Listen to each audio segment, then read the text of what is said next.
Khovela lom nakazonga anuam lam apiang kapantrina lim na thuruk char chua katum lain kanun kong kalo bo ani.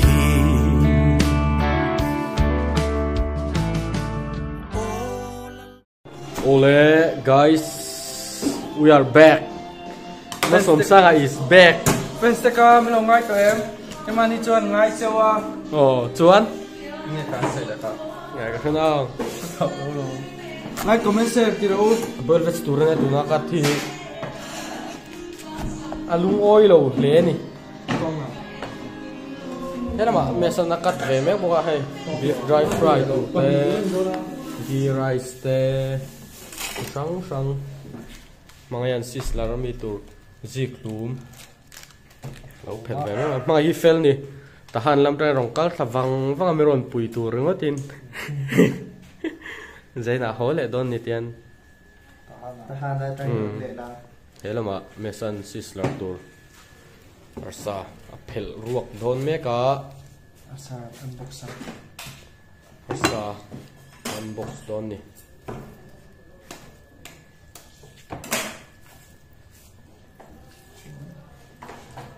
so mina lang le du tinami iparon hui na sa ve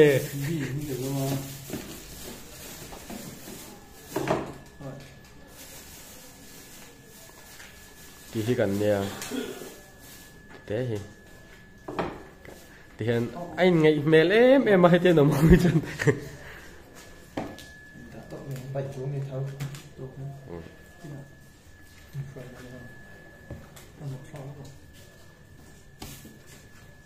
hi arsa boneless dan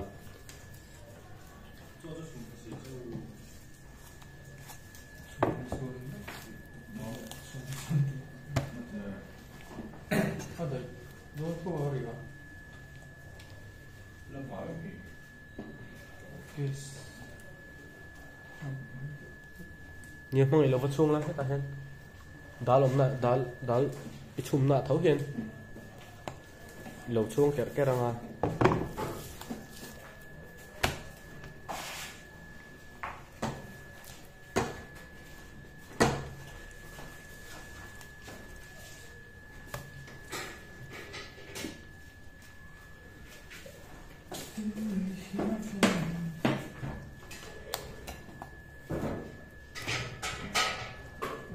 chicken sizzler pahnih loi mei aron ordera alom le ani ting Men.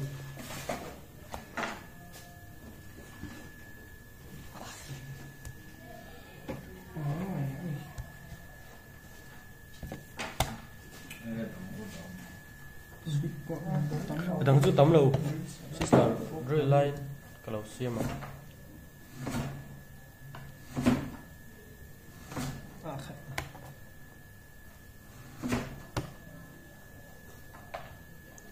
Thur về sama. nhà rất mất tắc khóc này Ari matang kena thur.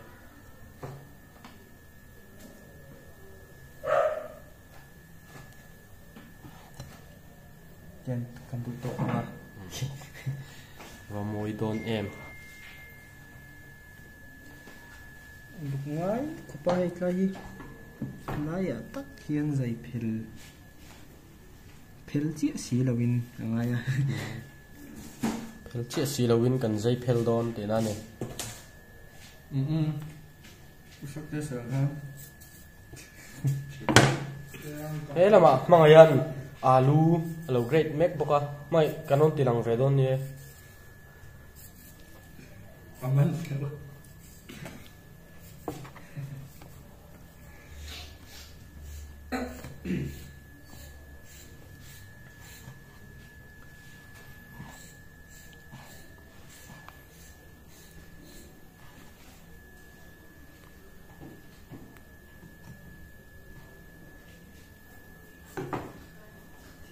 gì nữa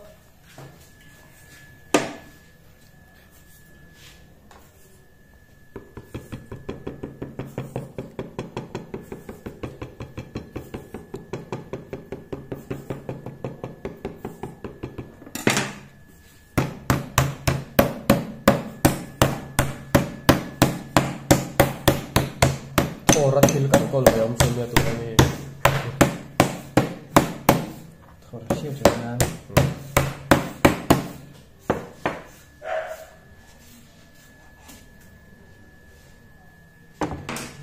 Tôi tôn em. Thế là mà sòng sang green salad tua lẩu cắt về mép không hay. Wow, bon lút tộc. Wow, cắt trel eh. Cái gì á? Phăng mắc cắt trel nọc nọc mấy. Văn kiềm em. Đinh lệ thầy ta. Hình tụi khó phải nghề, tụi ấy cắt lại mấy cái nghề. Carrot. Rồi em có mì tụi nghề. Green salad mì tụi xấu hả? Tiền hình hậu châu hay tiền ít kỳ đôn tiền nam ấy. Tiền onion đấy, green chili. Cái đó bọt liền. Nhưng chỉ cần toast. Toast đôn mất. Toast đôn rồi, chú mấy này. Và ủ lục em. Anh tiệt em. Tiệt. Rồi đâu mấy thấy nè. Tiệt vách tạc ạ. Thế nào mẹ sẵn lẩu khủy lệ mấy bố ạ. Tiền cắn bùi đâu phát à, cắn bùi lẩu lìa.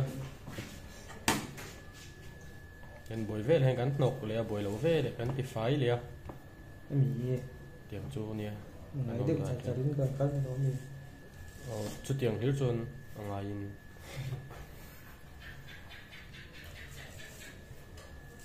Số mộ onion nó lấy mũ nôm đôn nhỉ. Đúng rồi.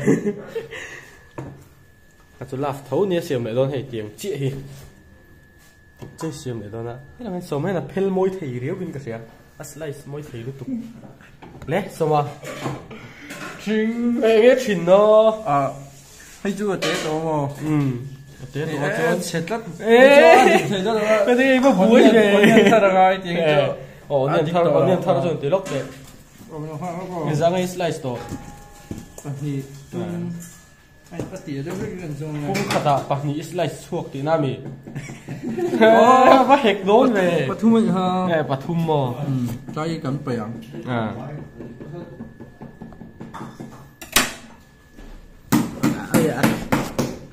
Môi lắng mây phèo mi lúc.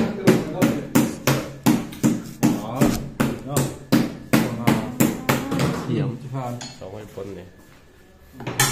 Rồi cũng phải serve vào đâu. Tiếng ghé một cái thì đôn lắm nè. Thế là mà biếng nấu ăn.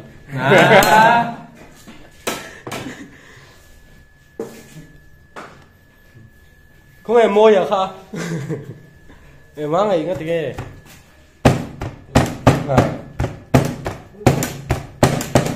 Nói chém cắn lại, chém cắn này Arab không không?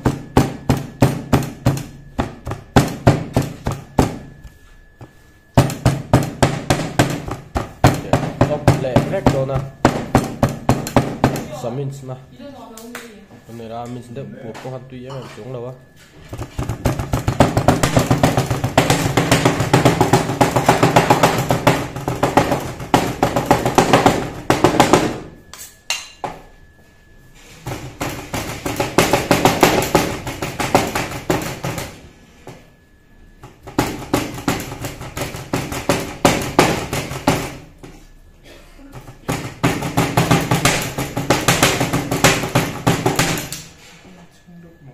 Bon em buổi ta cắt phải đơn xem mi đen bát thum mi keng thế ạ.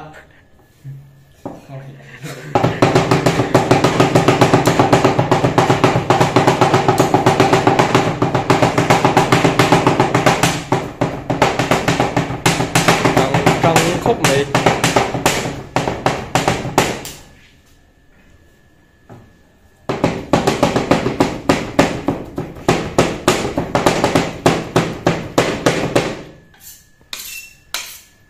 tụi mà hết tao rem lòng về lo tiếng nghe mùi vắt láo về đi vào uy về rít phải lắc tu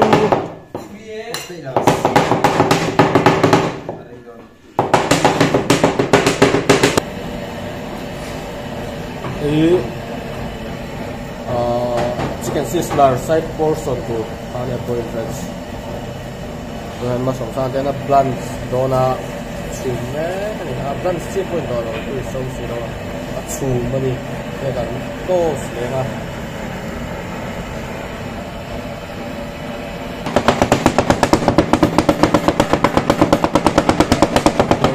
Khop nè, to khop mấy, thế là mà.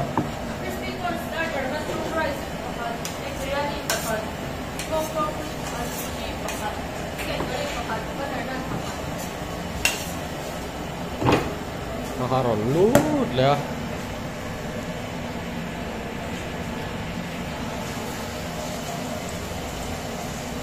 Tania pola.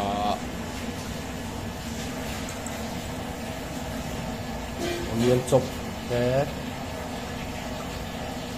Garlic ke.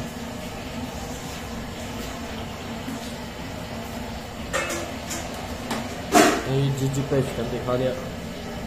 Puro var lại sọ tim cồn ha cuốn tim hoạt ra tuy đầu chi này đầu tim cồn hậu đấy này cô kami asat thang rim nung đấy khá rẻ rất là tiền chicken powder này tụi mình ha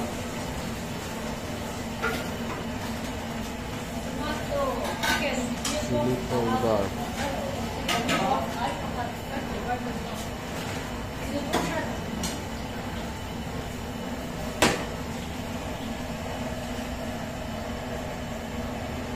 oregano cái rim tui cái thyme nhé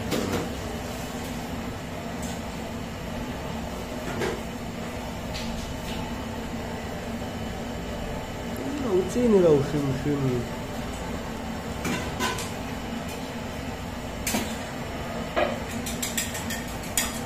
trên thế còn ai về đâu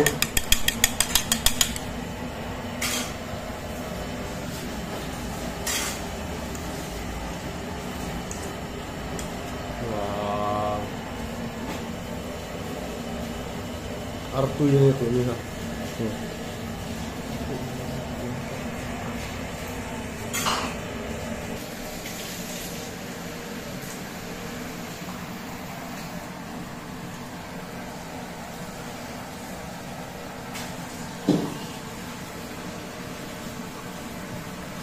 Thì cần ăn sạch chop khan ya. Thì đón tập này thì Asia chủ chứ mà giờ alu patang là rằng coi hen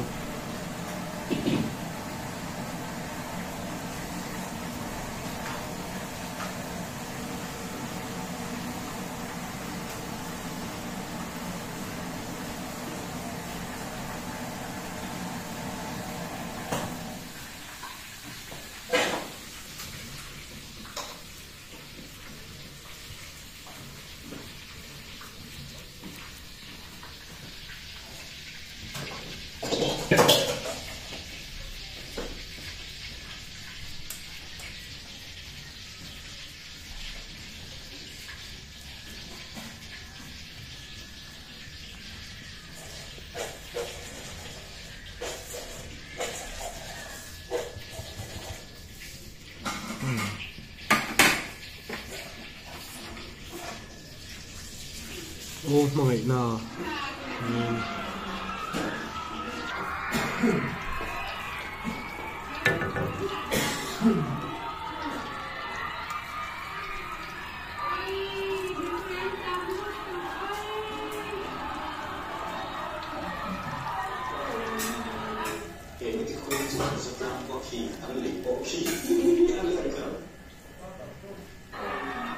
Ken ulu king ai topa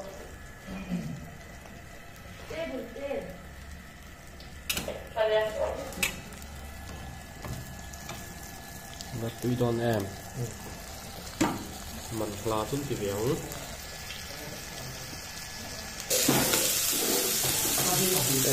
กันกรีตัวนี้เราคงฮิต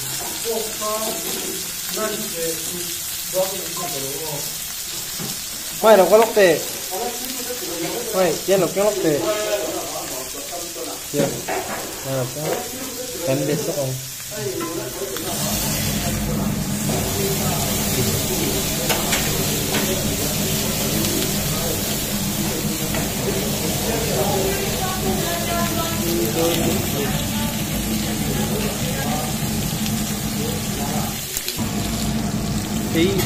บัดนี้กันกรีลนาเนี่ยสุดยอดครบไหมชิคเก้นซีสลัด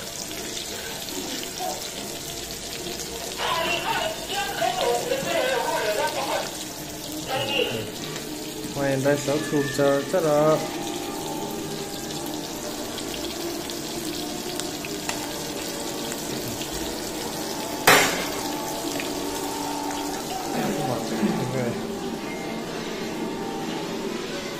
Setengah. Wok kari. Sudah tutup.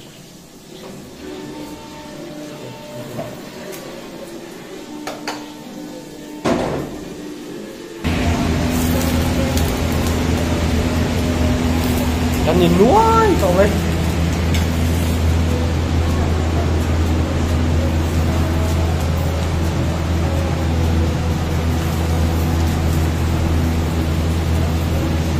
Cái ra bộ đúng là lệch thể lâu hơn nhỉ.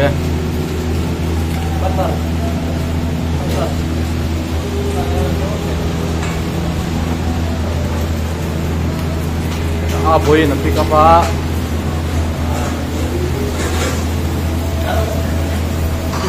Pa thay là lấy hàng luôn này.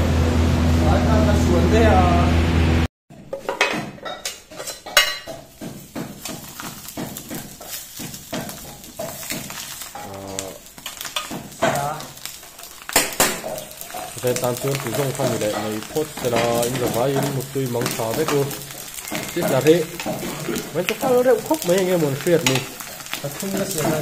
Phát thùng này đó. Có khát do họ rồi thì làm mặn ta lâu nè. Căn vui vẻ đều nè ấy. Phải là mạng ai không? Vài in bye bye u.